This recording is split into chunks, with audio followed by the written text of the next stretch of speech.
Bill Gates अपने बच्चों को 14-15 वर्ष की उम्र तक फोन से दूर रखते हैं। स्टीव जॉब्स भी अपने बच्चों को आईपैड यूज करने नहीं देते। और तो और एलन मस्क के घर का एक अनुशासन यह भी है कि घर में बच्चे क्या बड़े भी जरूरी फोन्स के अलावा कोई दूसरी एक्टिविटी नहीं कर सकते। यानी फोन केवल फोन करने के लिए, इसके अलावा फोन का कोई दूसरा उपयोग नहीं। नमस्कार, मैं हूं doctor Deepak Prakash. Digital health care में आपका स्वागत है। आज इस वीडियो के माध्यम से इसी बात की चर्चा करने जा रहे हैं। हम इस बात की भी चर्चा करेंगे कि Bill Gates, Steve Jobs, Elon Musk आखिर मोबाइल फोन से इतने सतर्क क्यों हैं और क्यों अपने बच्चों को इससे दूर रखते हैं। आज से एक दशक से भी अधिक समय पहले मुकेश अंबानी ने जियो मोबाइल के लॉन्चिंग के समय कहा था, दुनिया मेरी मुट्ठी में। आज हम इसी मोबाइल फोन्स, जिसके कारण पूरी दुनिया सिमटकर मुट्ठी में आ गई है और हमारे लिए वरदान साबित होने वाला यह काला डब्बा अपने अभिशाप में बदल गया और बच्चों का बचपन और सुख चैन छीन लिया, इसकी आहट तक नहीं लग पाई।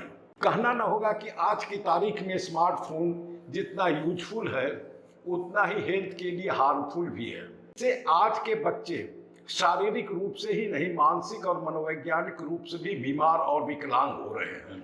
और अब भी इसे रोका नहीं गया तो आने वाली पीढ़ी बर्बाद तो हो ही जाएगी, अपनी पिछली पीढ़ी को भी कभी माफ नहीं करेगी।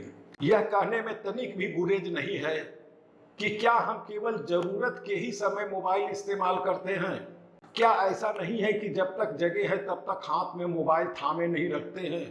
क्या आज के बच्चे रात दिन मोबाइल के आगे आके नहीं गड़ाए रहते हैं।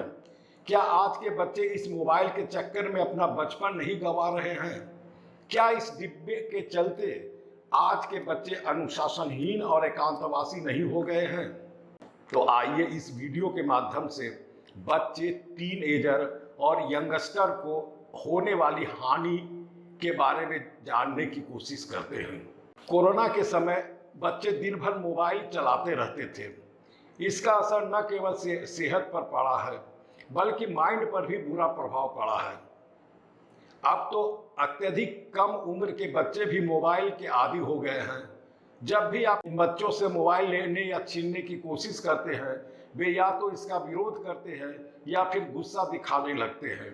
इसके लिए बच्चों के लिए स्क्रीन टाइम लिमिट करना जरूरी है। स्मार्टफोन के कारण बच्चे अपने आप को पढ़ाई में कंसंट्रेट नहीं कर पाते, जबकि यह उम्र याददाश्त बढ़ाने और दिमाग की नसों को मजबूत करने के लिए है। स्मार्टफोन के कारण बच्चे पेरेंट्स की हर बात अनसुना कर देते हैं, जिससे उसकी लर्निंग सर्किल पर काफ़ी बुरा असर पड़ता है। रात को अधिक फोन के इस्तेमाल करने पर शरीर में मेलाटोनिन नामक हार्मोन का बनना बंद हो जाता है। मेलाटोनिन नामक हार्मोन नींद आने में मदद करती है। चूंकि रात को ज़्यादा उपयोग करने से हार्मोन का बनना बंद हो जाता है, इससे नींद आने में दिक्कत होती है। अब बात करते हैं डिजिटल एमनेसिया नामक बीमारी की। यह एक ऐसी बीमारी है जिसमें इंसान वह सभी बातें भूल जाता है जिस पर उसे भरोसा होता है। यह इसलिए कि उसे डिजिटल डिवाइस याद दिलाएगा। इसका असर खासकर दिमाग के उस हिस्से पर पड़ता है जो फिगर को याद रखने के लिए काम करता है। इस कारण बच्चों की मेमोरी पर बुरा असर पड़ता है। अब बात करते हैं मोबाइल से होने वाले दुष्परिणाम के बारे में। सबसे पहला दुष्परिणाम बच्चों की आंखों पर पड़ता है। बच्चे काफ़ी देर तक बिना पलक झपकाए स्क्रीन देखते हैं। इसके कारण कंप्यूटर विजन सिंड्रोम नामक बीमारी होने का खतरा बना रहता है। इससे आंखों के आंसू सूख जाते हैं, आंखों में किरकिरी की शिकायत होने लगती है तथा मलने पर लाल हो जाती है। दूसरा दुष्परिणाम है बच्चों के कारण फिजिकल एक्टिविटीज न होने के कारण बच्चों की फिजिकल ग्रोथ धीमा हो जाता है या बच्चों का मूवमेंट सीमित कर देता है। वह घर पर रहता है, बाहर नहीं जाता है। इससे उसका शारीरिक विकास पिछड़ जाता है, वह सुस्त दिखता है, जिसका सीधा प्रभाव उसकी पढ़ाई पर पड़ता है। फिजिकल एक्टिविटीज करते रहने से बच्चे फोकस करना सीखते हैं और नई नई चीज़ें सीखने का मौका मिलता है। इससे स्किल का डेवलपमेंट होता है। 12 साल से कम उम्र के बच्चों के जीवन में दखल उसके विकास और एजुकेशनल एक्टिविटीज के लिए घातक है। तीसरी बात, दुष्परिणाम यह है कि जिन बच्चों को उनके रूम में मोबाइल यूज करने के लिए दिया गया, उनमें 30% से ज़्यादा बच्चे मोटापा के शिकार पाए गए। मोटे बच्चों में भी 30% डायबिटीज, पैरालिसिस तथा हार्ट अटैक होने का खतरा बढ़ जाता है। ये सारे खतरे उनकी लाइफ को कम कर देते हैं, मतलब उनकी लाइफ धीरे धीरे कम होती जाती है। चौथा दुष्परिणाम यह है कि बच्चा जब रात को मोबाइल लेकर बैठेगा तो उसे नींद नहीं आएगी। 60% पेरेंट्स अपने बच्चों के टेक्नोलॉजी की निगरानी नहीं करते हैं और 75% बच्चों को उनके कमरे में टेलीफोन यूज करने की खुली छूट मिली होती है। आंकड़े बताते हैं कि 9 से 10 साल के बच्चों की नींद इनके इस्तेमाल के कारण प्रभावित हो रही है, जिसका सीधा सीधा प्रभाव उसकी स्टडी पर पड़ता है।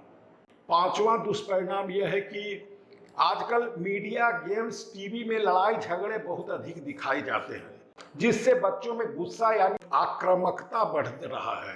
आजकल छोटे बच्चों में शारीरिक संबंध तथा लैंगिक हिंसा, बलात्कार, हत्या और टॉर्चर के दृश्य होते हैं, जिसके कारण बच्चे आक्रामक तथा गुस्सैल प्रकृति के होते जा रहे हैं। छठा दुष्परिणाम यह है कि जब पेरेंट्स खुद ही मोबाइल पर लगे रहते हैं तो वह बच्चों से भावनात्मक रूप से दूर होने लगते हैं।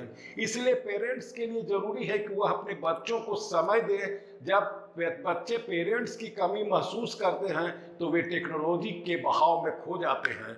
लगभग 10% बच्चे टेक्नोलॉजी के इतने एडिक्टेड होते हैं कि अपना खाना पीना भूल जाते हैं और सुबह उठने के साथ ही मोबाइल पर लग जाते हैं और रात को सोने तक मोबाइल से चिपके रहते हैं।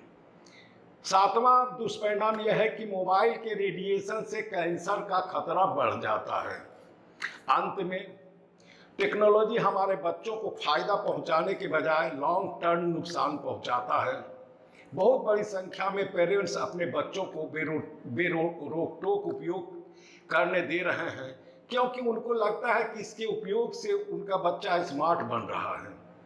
अब तो 1 से 3 साल के बच्चों को भी मोबाइल देने लगे हैं, जिससे बच्चे को विकास, व्यवहार तथा सीखने की क्षमता बुरी तरह से प्रभावित हो रही है।